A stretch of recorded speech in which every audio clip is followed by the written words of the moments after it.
Council's Health and Human Services Committee hearing. I'm Councilmember Priscilla Tyson and Chair of this committee.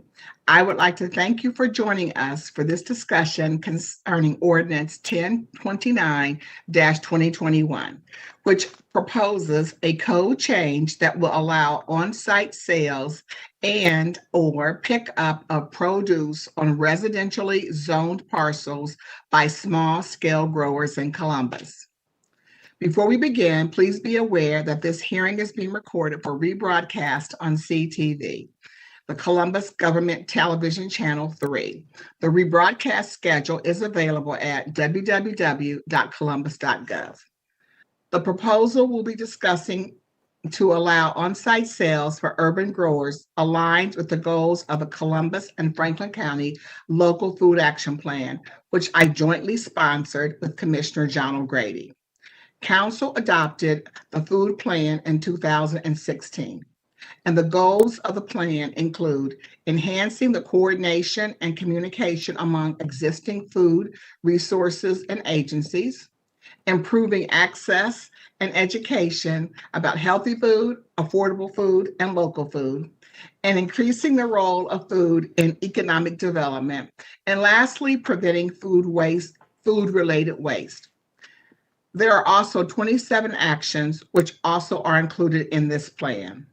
Here to present on this code change is Cheryl Grappanino, the Local Food System Strategies Coordinator, Chronic Disease Prevention from Columbus Public Health, and Cheryl will provide additional context about why this ordinance is so important.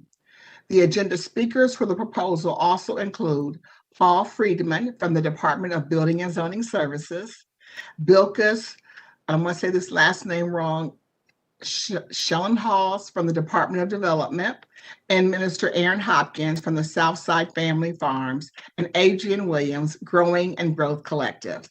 I will begin to call on our speakers shortly. When we started working on the food plan over 6 years ago, we knew that some of our neighborhoods lacked access to fresh fruit and vegetables. Additionally, we did not want to restrict our urban growers from providing produce to their communities. Currently, urban growers have to harvest their produce and take it out of their communities to sell at locations such as farmers markets. This ordinance will allow growers to sell at the site which the food is grown, increasing food access for nearby residents and easing the burden on growers to travel to markets and other off-site locations to sell their produce. It is also important to highlight that the measure being proposed has received support from the community. Two Columbus urban farmer networking meetings held during 2020 yielded over 40 attendees, and the majority were supportive of this initiative. Additionally, a 3-month public comment period took place between September of 2020 and December of 2020, which resulted in additional community comments that were all supportive and in favor of this proposed code change. A public hearing was held before the Columbus Development Commission on April the 8th of 2021, and the commission voted to recommend this proposed code change to be forwarded to Columbus City Council for adoption. And with that, I will move on to today's speakers and turn it over to Cheryl Grappanino, the Local Food System Strategies Coordinator for Chronic Disease Prevention from Columbus Public Health. Cheryl, the floor is yours. Thank you, Councilmember Tyson. Ms. Burks, may I share my screen? Absolutely, just one moment.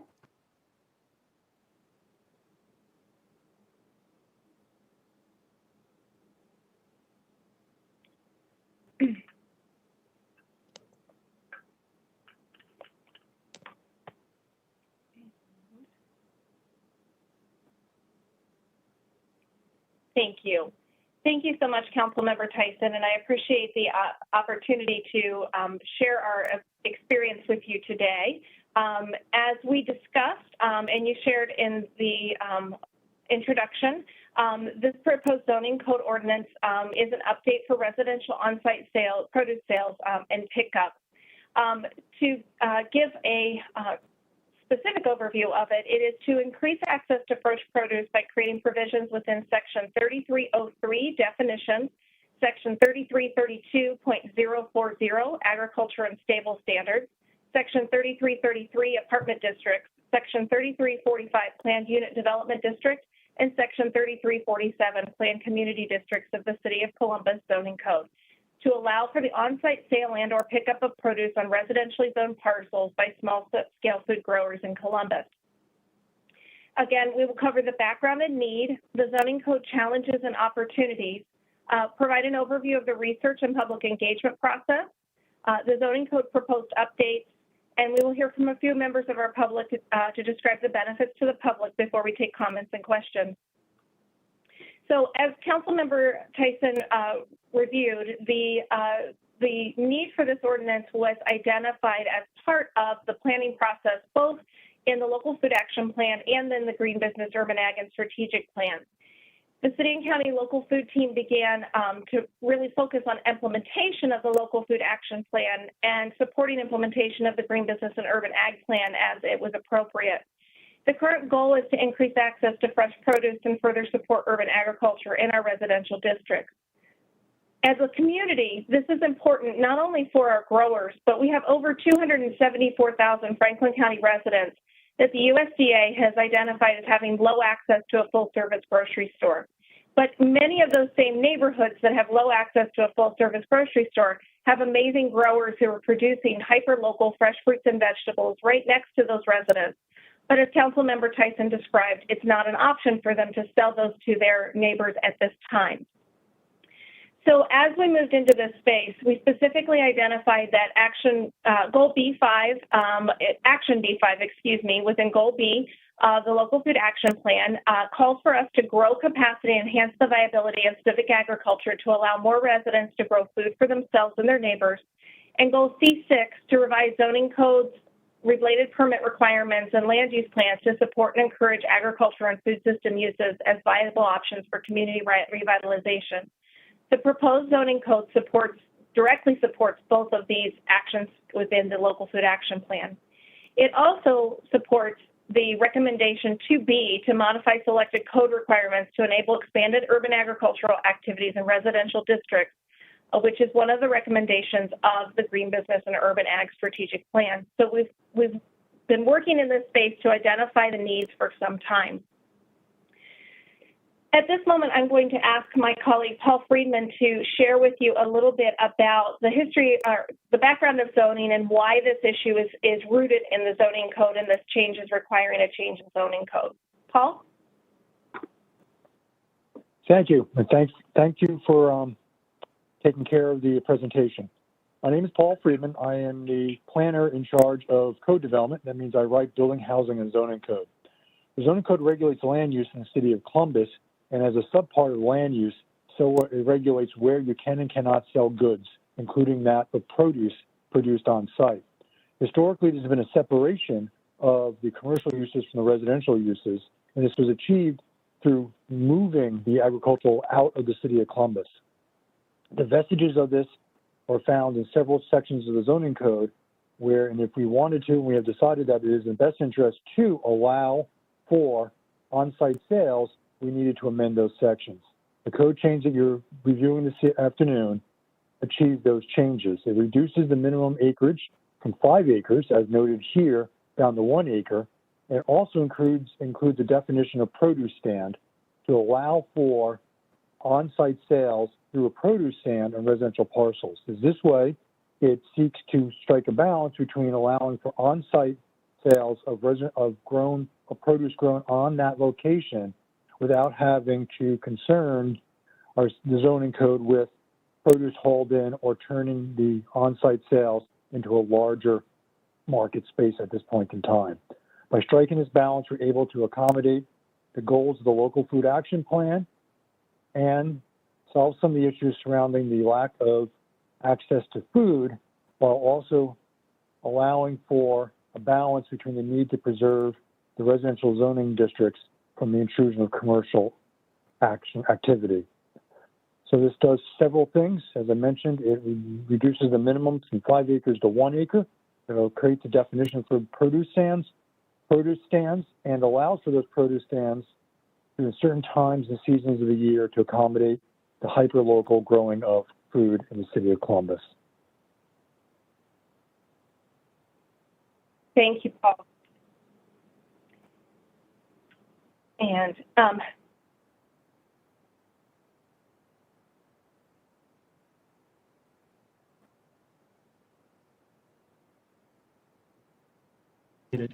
Cheryl, you're muted.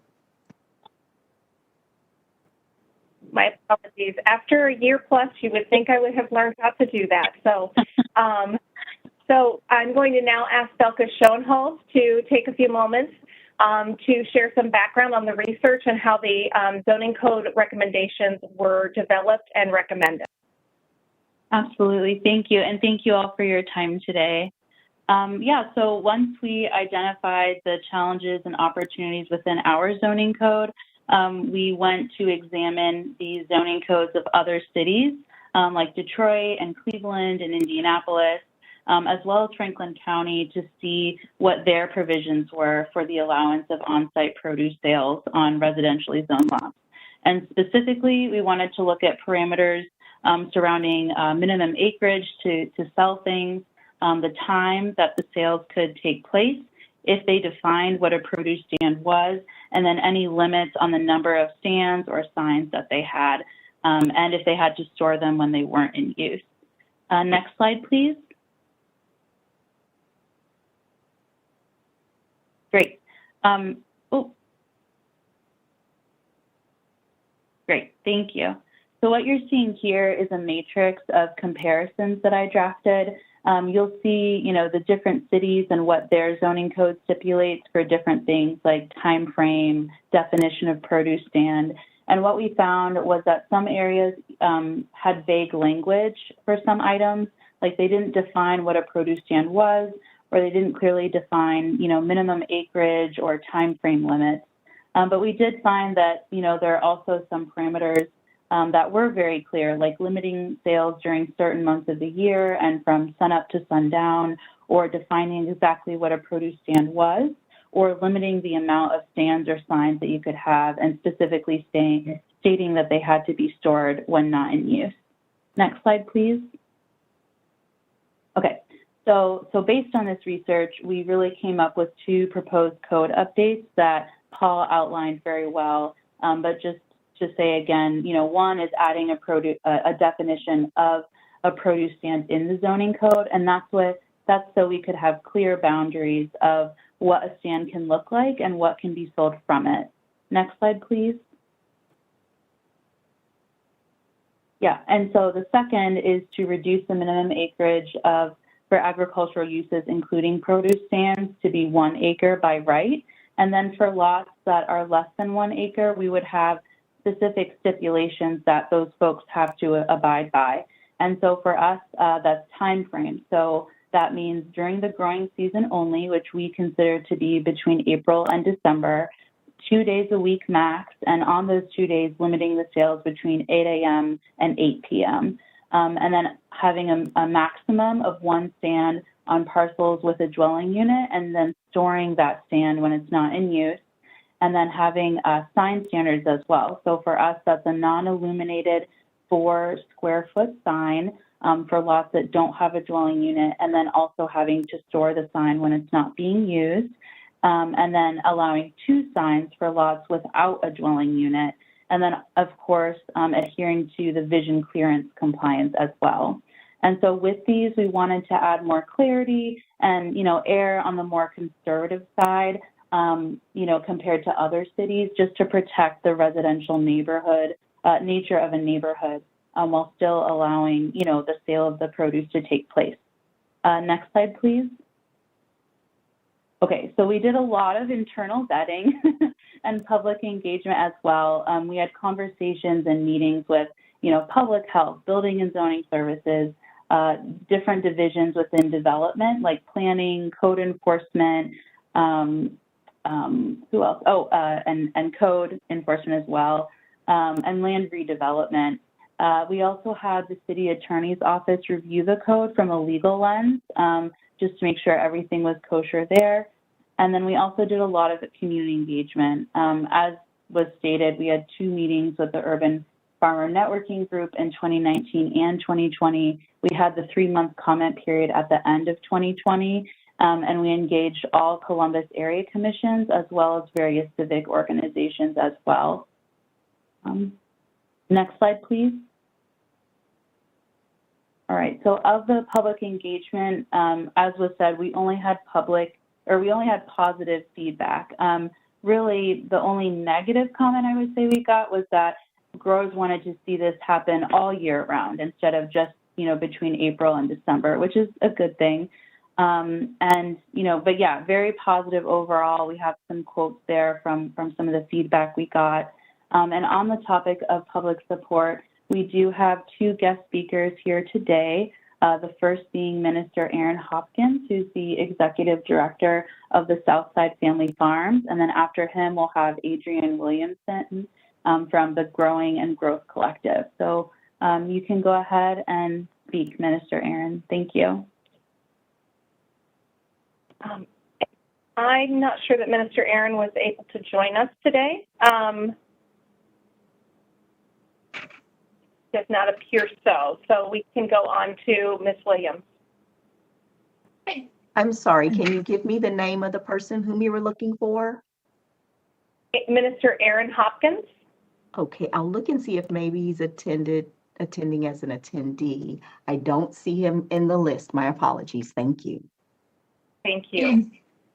And Cheryl, actually, Jara Oliver will be speaking on behalf of the Growing and Growth Collective, and she's in the attendees section. All right. Ms. Burks, can you assist us with that?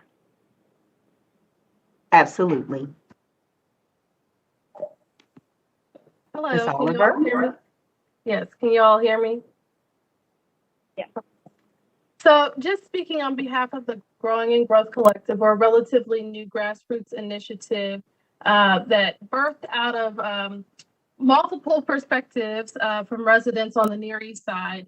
And the mission of the Growing and Growth Collective, well, first I'll say that PACT is our fiscal sponsor. We have a lot of deep-rooted partnerships with other growers throughout the city, whether they're just at-home growers or larger scale growers like Minister Aaron Hopkins. But the goal of the Growing and Growth Collective is to leverage urban agriculture as a means of social action in high BIPOC, so Black, Indigenous, and people of color neighborhoods to help improve health outcomes, deepen community engagement, and foster economic empowerment. Part of why I shared our mission is so that you heard that economic empowerment piece is built into what we are interested in sharing as a benefit of engaging in urban growing. And we are particularly looking to invite the interest and pique the interest rather of people who may have never even thought that growing was for them.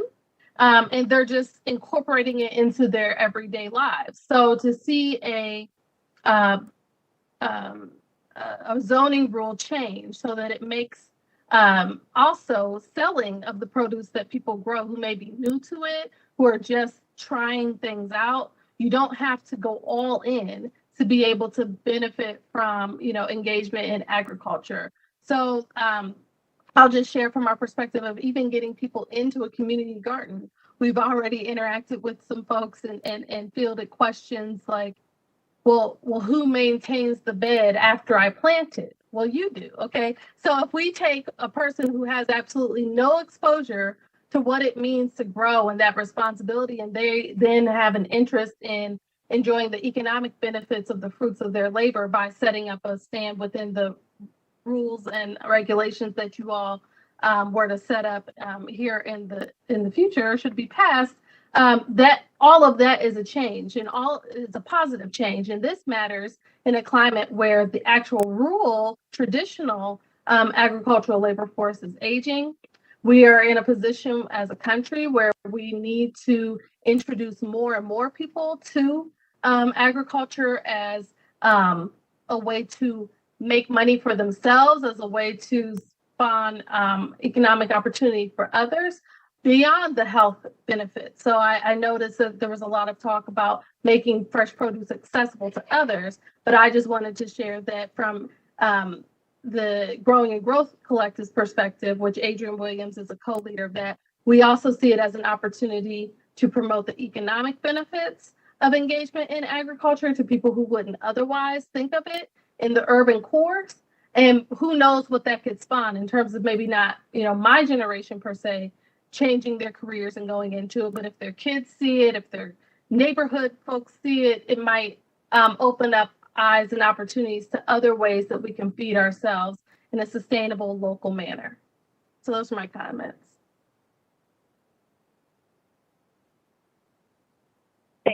Thank you, Ms. Oliver. We appreciate your feedback. And with that, again, just to summarize, we recognize that the benefits to the public of this change are that it increases access to fresh, affordable, hyperlocal produce in neighborhoods that lack access to grocery stores, farmers markets, or other healthy food resources. It expands the ability for local urban food growers to sell and distribute their produce, and sets development standards that protect the residential character and nature of residentially zoned neighborhoods. And Belka Schoenholz's information, as well as mine, are here for any comments or questions, and I will turn things back over to Councilmember Tyson.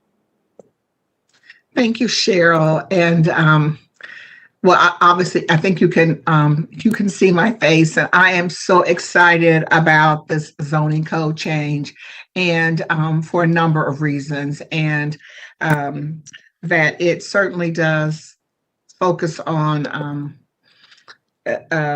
what Ms.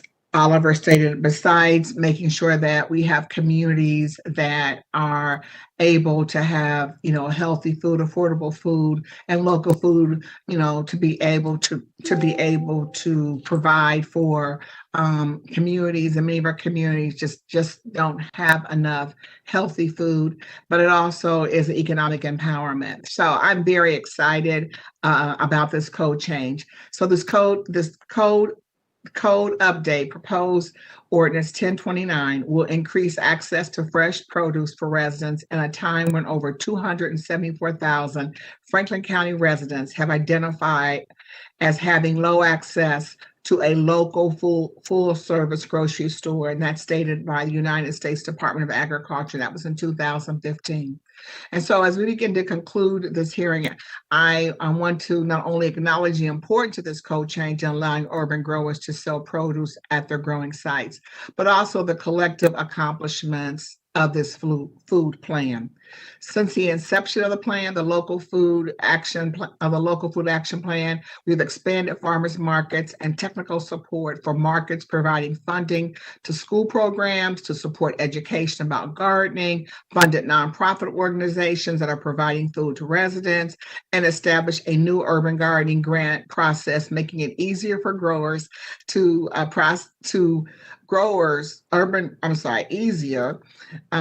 establish a new urban gardening grant process, making it easier for growers to apply for funding. This is just a few of the accomplishments of our food plan. And to learn more about it, what we've been able to achieve, we're going to also have a hearing later this afternoon. This will be a virtual hearing that will share the success of this food plan, and you can view it live on the City of Columbus Facebook channel, as well as the City of Columbus YouTube channel.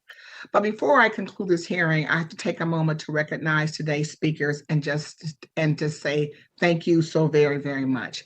So for Cheryl, I am so appreciative of your work with the Building and Zoning Committee to make sure that, again, this code change will allow individuals who have under 1 acre or less of land to be able to have a produce stand. We've talked about what that means and what the definition of a produce stand.